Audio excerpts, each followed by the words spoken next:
shocking acts of terrorism, soaring crime rates, and increasing incidences of violence are propounded by film, media, and government reports alike, create strong public sympathy and support for harsh tactics and surveillance techniques, until individuals are monitored to a level more befitting a totalitarian state. Public opinion will once again be manipulated to give the Masons justification for their actions and make their goals easier. The means of monitoring the masses and storing all personal information on individuals in society on a massive mega database are already underway. Rapid movements are taking place towards storing personal information on individuals on plastic, such as banking details, driving license information, and national insurance details. Currently, these details are stored on separate cards, but plans are well underway to merge all the information onto one identity card. The consequence would be complete monitoring of all purchases and transactions and personal details of an individual at the touch of a button.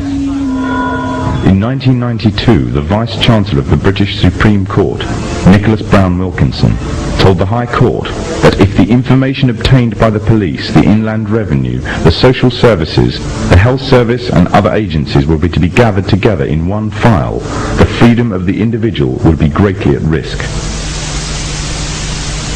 The Freemasons, through the governments controlled by them, already have access to a vast array of information about you.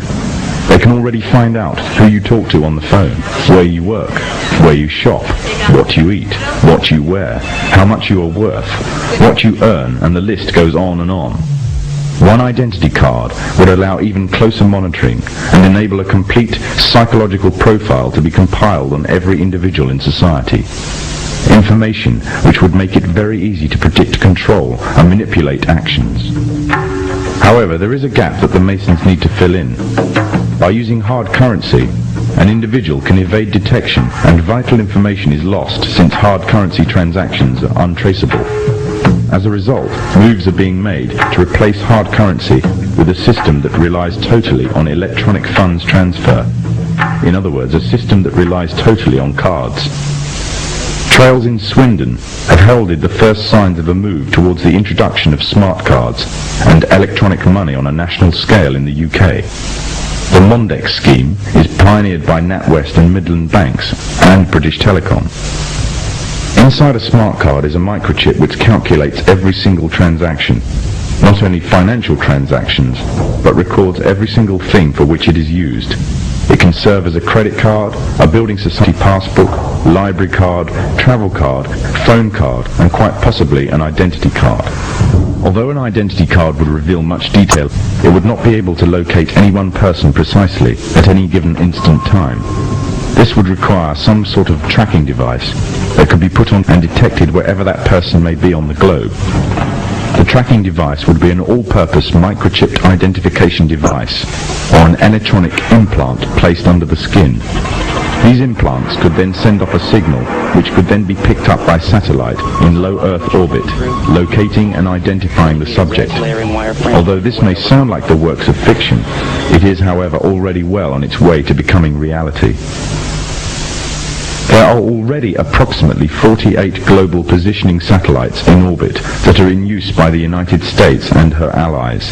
These satellites can act upon incoming signals and pass down accurate information to the source of the signal about its location.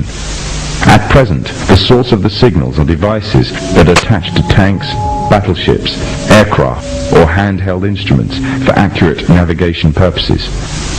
The next step would be to introduce the device that creates the source signal on every individual. Currently, one form of device that has been created specifically as a signal source for the satellites is the electronic tag. Already a scheme using such tags on individuals is in operation in the UK. The justification used is that it is necessary to curb the growth in the population of the already overflowing prisons. The tag fits securely around the offender's wrists and can be monitored to see if the offenders are violating curfew regulations. Pilot tagging schemes are already in operation in Greater Manchester, Berkshire and Norfolk, with plans for expansion in other countries in the coming year. The Freemasons' plan for complete global control by one governmental body means that they must pave the way for complete global economic union, complete global legislatory and political union, and complete global military union. On March the 25th, 1957, with the creation of the European Economic Community, the first significant steps in the creation of this global government were taken. Since then, the EEC has become a testing ground for the New World Order. With the basic tenets of freedom of movement between member states already established, goods and people can move relatively freely within this one superstate. The plans are already underway for the establishment of complete monetary union, and the powers of the governmental body of Europe are growing every day, paving the way for complete political and legislatory union. All this will mean that eventually, in the superstate of the European Economic Community, there will be one currency, one economy, and one government. And the government would most certainly be a Masonic government. The three most important players of the European community are Britain, France, and Germany. Britain and France have long been Masonically controlled nations. During World War II, Germany was completely annexed by Britain and France, along with the United States, another Masonic nation, and the Soviet Union. The sectors of Germany controlled by the former three countries, the Masonic nations, formed a separate political identity called West Germany. And with the downfall of the Berlin Wall, West Germany has now taken over the former East Germany. Europe is not alone in its efforts to achieve superstate status. America and Mexico are currently the only two members of NAFTA, the North American Free Trade Agreement. However, the nations of the South are increasingly being pursued to join. With Masonic superstates in both Europe and America firmly established, global union would be a logical and easy progression. However, there is another problem that the Masons need to contend with if they are to be the masters of this global union. By the 1970s, it was becoming increasingly clear that the population of Europe and White America was rapidly declining. Unless something was done, the expanding size of the population of third world nations would pose a serious threat to national security of Masonically controlled countries. Western consumer power and productivity would reduce, and as a result, they would be completely dependent on that of the third world population. Somehow the gap between Western population and third world population had to be a bridge to restore Western supremacy, or more precisely, Masonic supremacy, at a global scale. In the 1970s, President Jimmy Carter commissioned the Global 2000 report. The findings of the report blamed virtually all of the world problems on the population growth of non-white people. The report went on as far as recommending the elimination of at least 2 billion people in third world nations off the face of the earth by the year 2000 in order to restore Western supremacy. Interestingly enough, also in the 70s, the AIDS epidemic broke out, claiming huge amounts of life in third world nations, as well as amongst the growing black and Hispanic population of America. It was said that the virus originated from green monkeys in Africa and was later passed on to the local population through either acts of bestiality or through consuming them as food. From there on, AIDS spread like wildfire across the African continent and later on to the rest of the world, claiming millions of lives. However, the story was just a smokescreen. On June the 2nd, 1988, the Los Angeles Times published an article refuting the idea that the human AIDS virus originated from green monkeys. It uncovered evidence that the DNA composition of AIDS was totally inconsistent with that of green monkeys.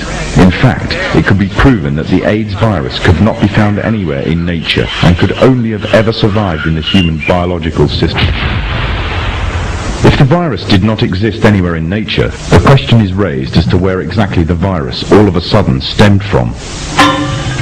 On July the 4th, 1984, the New Delhi newspaper in India called The Patriot published an article making the first detailed charges of AIDS as being a counter-biological warfare agent.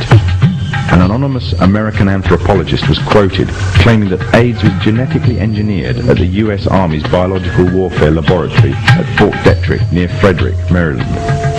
Then on October the 30th, 1985, the Soviet journal Literaturная Gazeta repeated the charges made by the Indian newspaper, making it an international